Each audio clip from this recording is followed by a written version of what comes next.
प्रिय दर्शकों, एस्ट्रो ज्योतिष के आज के इस एपिसोड में आप सबका पुनः स्वागत है। आज हम मार्ग ग्रहों के ऊपर जो है और मार्ग ग्रहों का क्या प्रभाव होता है, मार्ग ग्रह क्या होते हैं और मार्ग ग्रहों के कारण लोगों के मन में जो शंकाएं हैं उसके ऊपर एक चर्चा करेंगे। जैसा सभी जानते हैं कि कुंडली का सेकंड और सेवंथ हाउस, दूसरा और सातवां घर जो है मार्ग स्थान माना गया है। मार्ग स्थान दूसरा और सातवां घर को मार्ग स्थान मानने की जो एस्ट्रोलॉजिकल एनालॉजी है वो ये है कि अष्टम स्थान जो है कुंडली का, उसको लॉन्जिविटी का स्थान भी माना जाता है। तो ज्योतिषीय नियमों के अनुसार लॉन्जिविटी और जीवन का, जैसे अगर हम लग्न स्थान लेते हैं तो लग्न पहला घर हो गया, 12वां घर उसका मोक्ष का होता है। उसी तरह से अष्टम का 12वां घर सप्तम स्थान होता है, सप्तम स्थान मार्गेश हो गया। एक ज्योतिष में भावात भावम रूल होता है, जिसके मुताबिक अष्टम टू अष्टम जो है, अष्टम टू अष्टम, अष्टम का अष्टम हुआ तीसरा स्थान, कुंडली का तीसरा घर, उसको भी लॉन्जिविटी का माना जाता है। तो तीसरे स्थान का 12वां स्थान जो हुआ वो दूसरा घर हुआ, इसलिए दूसरा घर सप्तम स्थान जो है उसको मार्ग स्थान जो है माना गया है। लेकिन कुंडली में सिर्फ यही दो मार्ग स्थान नहीं होते हैं, लग्नों के अलग अलग लग्नों के हिसाब से, लग्नों के अनुसार दूसरे स्थान भी मार्गेश का काम करते हैं। तो आगे बढ़ते हुए मेन जो उसका जो हमारा डिस्कशन का पॉइंट वो ये है कि दूसरा और सातवां घर जो है वो सिर्फ मार्ग स्थानीय होते हैं, वो उनके अधिपति मार्गेशी होते हैं। तो ऐसा बिल्कुल नहीं है। कुंडली का हर घर जो है वो कई सिग्निफिकेशंस को, आपके शरीर को लेकर के, आपके संबंधों को, रिलेशंस को लेकर के, आपकी आजीविका को लेकर के, जीवन के हर पहलू को लेकर के हर घर जो है कुछ ना कुछ सिग्निफिकेट करता है, कुछ ना कुछ वो दर्शाता है। इसलिए एक एक घर के जो उसके कार्य हैं, जो उसके सिग्निफिकेशंस हैं, जिसके कारकों का हम पता लगाते हैं, वो कई होते हैं, हजारों हो सकते हैं, हजारों की संख्या में हो सकते हैं। जब एक घर से हम जब उसका विश्लेषण करते हैं तो इनको सिर्फ मार्ग स्थान मान लेना ही उचित नहीं है।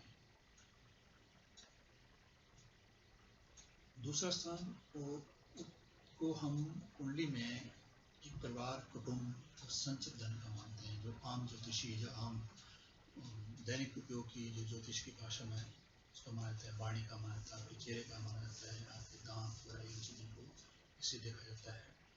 आपकी अर्ली एजुकेशन जो होती है, जैसे जो छोटे बच्चे होते हैं, काइंडरगार्टन वगैरह की जो आंगनबाड़ी के जो बच्चे होते हैं, उनकी जो एजुकेशन है वो भी सेकंड हाउस से देखी जाती है। तो जब भी आपको मार्गेश या मार्ग ग्रह की दशा चलती है, अंतर्दशा, प्रत्यंतदशा, गोचर, योग दशा चलती है, तो सीधे सीधे इस निष्कर्ष पे पहुंच जाना ये आपको मृत्यु लेकर के आएगा, ये एक बिल्कुल झूठ, पूरी तरह झूठ नहीं कह सकते, लेकिन इसमें सच्चाई जो है वो बहुत ज़्यादा नहीं है।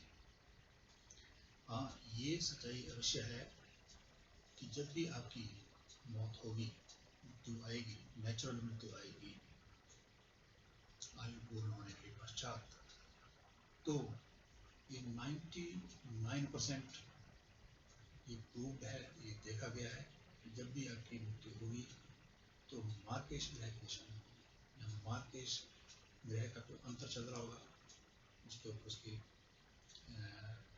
गोचर होगा, या आपकी शनि, राहु, केतु वगैरह की, या आपकी जो मार्गेश ग्रह है उनकी उसकी दृष्टि होगी, तो आपकी मौत उसमें होगी। हाँ, आयु के ज्योतिषीय आकलन होते हैं, आयु है उसको 3 प्रकार की आयु ज्योतिष, वैदिक ज्योतिष में मानी जाती है। होती अल्पायु, अल्पायु 32 वर्ष की आयु तक मानी जाती है। मध्यम आयु 50 वर्ष तक मानी जाती है, और 80 से 100 वर्ष की आयु है उसको पूर्ण आयु माना जाता है आज के ज़माने में। वैसे वैदिक ज्योतिष जो है 120 वर्ष की आयु है वो मान के चलता है कि जितनी मैं विश्व से दशा बनी है सारी 120 वर्ष के हिसाब से बनी गई है। कहने का भाव ये है कि इस निष्कर्ष पर पहुंचना कि मार्केश की दशा आपको एक मृत्यु प्रकाश लेकर के ना आए, उसके लिए अपनी कुंडली का किसी योग्य पंडित योग्य एस्ट्रोलॉजर से विश्लेषण कराना आवश्यक है, जिससे आप अपने फ्यूचर की, अपने लाइफ कैरियर की आप आगे उसका प्लानिंग कर सकते हैं। तो उसमें अगर चाहे तो ज्योतिषीय उपाय होते हैं वो भी अपना सकते हैं अगर उनकी आवश्यकता हो तो। लेकिन ये जब भी इन ग्रहों की दशा आती है, मार्केश की दशा आती है, तो ये सिर्फ मार्ग या मृत्यु या कष्ट या सफरिंग्स इन चीज़ों को ही एक्टिवेट नहीं करता है। इसके अलावा और भी जो दूसरे या सातवें घर से जितने भी कारक होते हैं वो भी एक्टिवेट हो जाते हैं। दूसरे घर को हम लें, मान लो दूसरा घर किसको मार्केश है, स्ट्रॉन्ग मार्केश है, तो हो सकता है दूसरे घर से संबंधित आपका धन संचय काफी बढ़ जाए, आप धन कमाने के पागल हो जाएं, धन के पीछे पागल हो जाएंगे, धन आप पे काफी आ जाएगा, लेकिन उसके साथ आप अपने जीवन, अपने स्वास्थ्य के बारे में ध्यान देना भूल जाएंगे, तो आपको स्वास्थ्य संबंधित इसमें आ सकती है। ये डिपेंड करता है कुंडली का एक गहन विश्लेषण किया जाए कि मार्केश जो है किस नक्षत्र में है, कौन से घर में है, जो किस घर की दृष्टि है, और उसके अन्य ज्योतिषीय जो कंजक्शन अपनी कुंडली में क्या मानते हैं, इन चीज़ों से उसका निष्कर्ष निकाला जाता है। इसी प्रकार से सप्तम का लेते हैं। सप्तम जो है बहुत इम्पोर्टेंट घर होता है कुंडली के। लगन के बाद अगर कोई दूसरा घर है जिसकी दूसरी चलती है, जिसकी इम्पोर्टेंस होती है, तो दूसरा वो सातवां घर होता है। सातवां घर जो है आपकी लाइफ पार्टनर का होता है, आपकी पत्नी का होता है। तो कई लोगों को कहते अपना सुना होगा कि मेरा जो कैरियर है, या मेरा जो भाग्योदय है, या मेरी जीवन में जो भी क्रांति आई है, जो तरक्की हुई है, मेरी पत्नी के कारण आई है, मेरी पत्नी का बहुत ज़्यादा सहयोग रहा है इसमें। तो डिपेंड करता है कि अगर सेवंथ हाउस जो है उसके आपके लगन के साथ क्या वो मित्रता है, अति मित्रता है, अति योग कारक है। तो देखिए सप्तम में आपकी पत्नी भी आती है। आपकी पत्नी कई मैक्सिमम लोगों की, बड़े महानुभावों की कुंडली में हम विश्लेषण किया है, उनकी कुंडलियों में उनकी धर्म पत्नी का बहुत ज़्यादा योगदान होता है। तो आप मार्केश कैसे मान सकते हैं, क्योंकि मार्केश का ही काम करेगा। मार्केश ठीक है, एक उसको ये दायित्व दे रखा है कि एक से आपका शुरू होता है और 7 पे जाकर कोई एंड हो जाती है, 180 डिग्री आ जाता है, तो वहाँ पर वो एंड हो जाता है। तो जीवन है तो मृत्यु तो होगी हो, लेकिन वो मृत्यु तब होगी जब आपकी निर्धारित आयु, ज्योतिषी निर्धारित आयु जब पूरी हो जाएगी, तो मृत्यु तो सबकी होती है। इसलिए मार्ग की दशा जब भी आती है तो उसे व्यर्थ का जो भय, चिंता अपने मन में पालने की जरूरत नहीं है। और जो भी ज्योतिषी, जो आत्मज्ञानी ज्योतिषी हैं, जो आपको डराते हैं मार्केश के नाम पे, मार्केश की दशा के आने के ऊपर, तो उनसे आपको थोड़ा सजग और सावधान रहने की जरूरत है। और अगर कुछ कुंडलियाँ ऐसी होती हैं, कुछ लग्न ऐसे होते हैं जिसमें 7th हाउस जो है या 2nd हाउस जो है, 2 मार्क स्थान होते हैं, तो जरूरी नहीं है दोनों मार्क स्थान जो हैं, दोनों मार्क के जो है आपकी कुंडली में बराबर होंगे। कुछ लोगों की कुंडली में 2nd या 7th हाउस जो है उतने मार्केश होते नहीं है, मार्केश का काम नहीं करते हैं। वो एक ब्रेथ काफ़ी वाइड स्तर के ऊपर देखा जाए तो ज़्यादातर लग्नेश में मंगल जो है मार्केश का काम करता है। मंगल के बाद शनि मार्केश का काम करता है।